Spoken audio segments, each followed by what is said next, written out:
शेतकरी मित्रांनो, स्वागत आहे तुमचं पुन्हा एकदा पशुधन युट्यूब चॅनलमध्ये. मित्रांनो, मी आकाश सुरवसे. तुम्हाला बोडके डेअरी फार्मबद्दल भाग 1 मध्ये पूर्ण माहिती भेटलेली आहे. गोट्यासाठी खर्च किती आला, सरांनी म्हशी हरियाणातून कशी आणल्या व म्हशीसाठी त्यांचा किती खर्च आला. तर मित्रांनो, आजच्या व्हिडिओमध्ये तुम्हाला सर्व माहिती भेटणार आहे. चाऱ्याचं नियोजन, लेबरचं पेमेंट, दूध कसं विकतात, किती रुपये लिटरने, याच्याबद्दल पूर्ण डिटेलमध्ये माहिती भेटणार आहे. तर मित्रांनो, चॅनलवर नवीन असाल तर चॅनलला सबस्क्राईब करा व व्हिडिओ शेवटपर्यंत पहा. तुम्हाला भरपूर माहिती या व्हिडिओमध्ये भेटणार आहे. नमस्कार सर. तर मागच्या व्हिडिओमध्ये सर तुम्ही सांगितलं पूर्ण गोट्याचा सेटअप कसा, म्हणजे किती खर्च आला वगैरे. तर आज आपण सर तुम्ही चाऱ्याचं वगैरे नियोजन वगैरे याच्याबद्दल माहिती देणार. तर सर तुम्ही चाऱ्याचं वगैरे नियोजन कसं करता? सारा आपला घरचा एक टनभर येतो. घरचा आणि बाहेरून दूध घेतो, ऊस घेतो, कधी वाडा येतो, कधी आपला कडबा येतो, असं चारा. तर चारा तुम्हाला जे विकत घेताय तो कसा किलो भेटतो चारा? ऊस भेटतो 3 रुपये किलो. 3 रुपये किलो. वाळला चारा? वाळा चारा 16 रुपये किलो आहे. पण आपण पहिलंच घेतलेला आहे ना, म्हणजे एकदा स्टोअर करून ठेवतो का? तर सर चारा तुम्ही म्हणजे किती वेळ चारा देताय मशीनला? 2 टाइम. 2 टाईम, सकाळी आणि संध्याकाळी.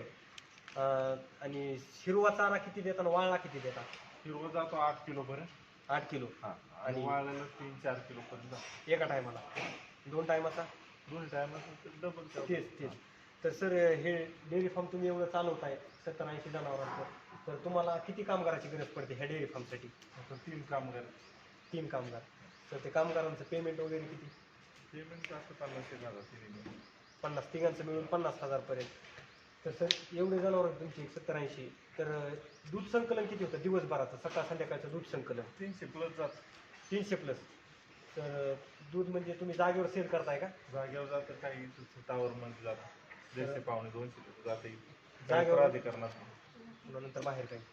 तर म्हशीचं गाईचं दोन्ही जागेवर सेल करताय? वेगळं वेगळं दोन्ही वेगवेगळं ना. तर दूध तुम्ही किती रुपये लिटरनं सेल करताय? म्हशीचं 70 हां. आहे, गाईचं 60. म्हशीचं 70 आणि गाईचं 60. गिर गाईचं? 80. गिर गाईचं 80 रुपये लिटरनं. तर मला सांगा की जास्तीत जास्त तुमच्या फार्ममध्ये किती लिटर दूध देणारी म्हैस आहे? 20 लिटर. 20 लिटर. आणि कमीत कमी? कमीत कमी 12. तर म्हशीला खुराकात काय काय देता सर तुम्ही? म्हणजे काही जणांचं म्हणणं कसं असतंय की आता प्रत्येक जण, आता खेडेगावात जर एखाद्याने दूधधंदा चालू केला तर त्यांचं कसं म्हणणं असते की पूर्ण चाऱ्यातच म्हणजे जातं, खुराकातच जातं. तर तुम्ही किती खुराक देता म्हशींना? आमचं खुराक सगळं आहे. सरकी बेंड आहे, गोळी आहे, मिल्क मोड आहे, अच्छा. भरडा आहे गव्हाचा, हां. हरभऱ्याची चुनी आहे. तर एका म्हशीला किती खुराक देता तुम्ही 2 टायमाचा? 6 किलो. 6 किलो. तर 6 किलो म्हणलं तरी खुराकावर किती खर्च येतो तुम्हाला एका म्हशीला? म्हशीला तरी 150-200 रुपये रोज लागतं खुराकावर. आणि चाऱ्यावर एक 100-150. चारा. तर एका म्हशीपासून तुम्हाला म्हणजे प्रॉफिट किती राहू शकतो? म्हणजे बघणाऱ्याला पण कळायला पाहिजे की एका म्हशीपासून दिवसभराचा प्रॉफिट किती राहू शकतो? दिवसभराचा प्रॉफिट तरी 150-200 रुपये. एका म्हशीमागे 150-200 रुपये. तर एका म्हशीला तर सर्व खर्च जाता तुम्हाला महिन्याकाठी किती प्रॉफिट राहतो? म्हणजे पूर्ण जर खर्च वजा करता किती प्रॉफिट राहतो तुम्हाला महिन्याकाठी? 1.5 लाख रुपये. 1.5 लाख रुपये सर्व खर्च वगैरे जाऊन. तर याच्यासाठी सर तुमचं म्हणजे दूध जागेवर विकता तुम्ही, बाहेर डेअरीला वगैरे विकता? HF गाईचं डेअरीला जातं. तर मला सांगा सर, तुम्ही ते नवतरुण उद्योजक आहेत आपले, तर त्यांना या धंद्यात उतरावं का त्यांनी उतरावं, चांगलं आहे. म्हणजे कसं म्हणजे करण्यासारखं आहे का? करण्यावे आपण घरची जनावर तयार करणे, हां. बाहेर आणलेली जनावर व्यवस्थित सांभाळणे. हां.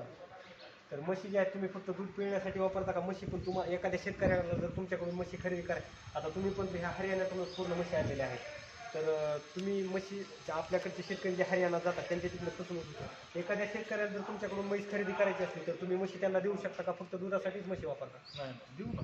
म्हणजे एखाद्याला जर तुमच्याकडून म्हशी खरेदी करायची असल्या तर तुम्ही त्यांना म्हशी देऊ शकता. बरं, ज्या पारड्या वगैरे होतात त्या पारड्याचं तुम्ही संगोपन करता का? त्या पण संगोपन करू. पारड्याचं संगोपन करता. तर मित्रांनो, तुम्ही ऐकलंच असेल बोडके सरांची मुलाखत. तर त्या म्हशी वगैरे खरेदी करायची असल्या तर तुम्ही त्यांच्या गोट्याला भेट देऊ शकता. गाहुंजेमध्ये त्यांचं लोढा बिल्डरच्या साईडलाच त्यांचा गोठा आहे. तर त्यांचा नंबर मी तुम्हाला डिस्क्रिप्शनमध्ये देईल. व ही मुलाखत तुम्हाला कशी वाटली, तुम्हाला याच्यातून काय काय समजलं ते कमेंट करून नक्की सांगा व चॅनलला सबस्क्राईब करा.